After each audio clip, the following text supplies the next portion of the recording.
hanya punya kapak harta satu-satunya, tapi malaikat Munkar Nakir di alam kubur bertanya kepada seorang tukang kayu dengan mencecarnya hingga 40 hari. Bagaimana ceritanya? Simak hingga tuntas. Sebagai umat muslim, tentu mempercayai bahwa setiap yang bernyawa pasti akan mati. Ketika kematian tiba, maka tidak ada satupun harta yang bisa dibawa, kecuali amal dan ibadah semasa hidup di dunia. Ada sebuah kisah seorang kaya raya yang menulis surat wasiat. Surat itu berisi, barang siapa yang mau menemaninya selama 40 hari di dalam kubur setelah mati, akan diberi warisan separuh dari harta peninggalan yang dimilikinya.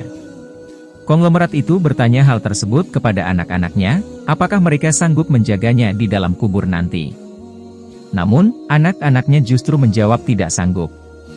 Sebab, ketika mati, ayahnya sudah menjadi mayat. Lantas dia memanggil semua adik-adiknya dan kembali bertanya, "Adik-adikku, sanggupkah di antara kalian menemaniku di dalam kubur selama 40 hari setelah aku mati nanti? Aku akan memberi setengah dari hartaku." Adik-adiknya pun menjawab, tidak mungkin ada orang yang sanggup bersama mayat selama itu di dalam tanah. Dengan perasaan sedih konglomerat tadi memanggil ajudannya, untuk mengumumkan penawaran istimewanya itu ke seluruh negeri. Akhirnya, sampai juga pada hari di mana konglomerat tersebut kembali ke rahmatullah. Kuburannya dihias megah laksana sebuah peristirahatan termewah dengan semua perlengkapannya. Pada waktu yang hampir bersamaan, seorang tukang kayu yang sangat miskin mendengar pengumuman wasiat tersebut. Dengan tergesa-gesa dia segera datang ke rumah konglomerat tersebut untuk memberitahukan kepada ahli waris akan kesanggupannya. Keesokan harinya jenazah sang konglomerat dikebumikanlah. Si tukang kayu pun ikut turun ke dalam liang lahat sambil membawa kapaknya, harta satu-satunya yang dimiliki untuk mencari nafkah. Setelah 7 langkah para pengantar jenazah meninggalkan area pemakaman, datanglah malaikat Munkar dan Nakir ke dalam kubur tersebut. Menyadari siapa yang datang, ia segera agak menjauh dari mayat konglomerat. Di benaknya, sudah tiba saatnya si konglomerat akan diinterogasi oleh malaikat Munkar dan Nakir. Tapi yang terjadi malah sebaliknya, malaikat Munkar Nakir malah menuju ke arahnya dan bertanya, "Apa yang kau lakukan di sini?" "Aku menemani mayat ini selama 40 hari untuk mendapatkan setengah dari harta warisannya," jawab si tukang kayu. "Apa saja harta yang kau miliki?" tanya Munkar Nakir. "Hartaku cuma kapak ini saja, untuk mencari rezeki," jawabnya. Kemudian Munkar Nakir bertanya lagi, "Dari mana kau dapatkan kapakmu ini?"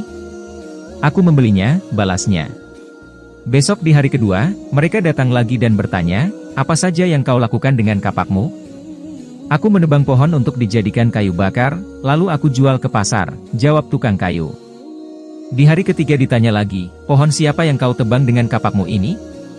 "Pohon itu tumbuh di hutan belantara, jadi tak ada yang punya," katanya. "Apa kau yakin?" lanjut malaikat. Datang lagi di hari keempat, bertanya lagi, "Adakah kau potong pohon-pohon tersebut dengan kapak ini sesuai ukurannya dan beratnya yang sama untuk dijual?" "Aku potong dikira-kira saja, mana mungkin ukurannya bisa sama rata," tegas tukang kayu. Begitu terus yang dilakukan malaikat Munkar Nakir, datang dan pergi sampai tak terasa sudah 39 hari dia berada di alam kubur. Dan yang ditanyakan masih berkisar dengan kapak tersebut. Di hari terakhir hari ke-40, datanglah Munkar dan Nakir sekali lagi bertemu dengan tukang kayu tersebut, dan berkata, "Hari ini kami akan kembali bertanya soal kapakmu ini." Belum sempat Munkar Nakir melanjutkan pertanyaannya, si tukang kayu tersebut segera melarikan diri ke atas dan membuka pintu kubur tersebut. Ternyata di luar sudah banyak orang yang menantikan kehadirannya untuk keluar dari kubur tersebut. Si tukang kayu dengan tergesa-gesa keluar dan lari meninggalkan mereka sambil berteriak, "Kalian ambil saja semua bagian harta warisan ini, karena aku sudah tidak menginginkannya lagi." Sesampai di rumah, dia berkata kepada istrinya, "Aku sudah tidak menginginkan separuh harta warisan dari mayat itu. Di dunia ini harta yang kumiliki padahal cuma satu kapak ini, tapi selama 40 hari yang ditanyakan dan dipersoalkan oleh malaikat Munkar Nakir masih saja seputar kapak ini. Bagaimana jadinya kalau hartaku begitu banyak? Entah berapa lama dan bagaimana aku menjawabnya." Dari Ibnu Mas'ud radhiyallahu anhu dari Nabi Muhammad shallallahu alaihi wasallam bahwa beliau bersabda, "Tidak akan bergerak tapak kaki anak Adam pada hari kiamat, hingga ia ditanya tentang 5 perkara, yaitu umurnya untuk apa dihabiskannya, masa mudanya kemana dipergunakannya, Hartanya dari mana ia memperolehnya dan kemana dibelanjakannya? Ilmunya sejauh mana diamalkan? Hadis riwayat Tirmidzi.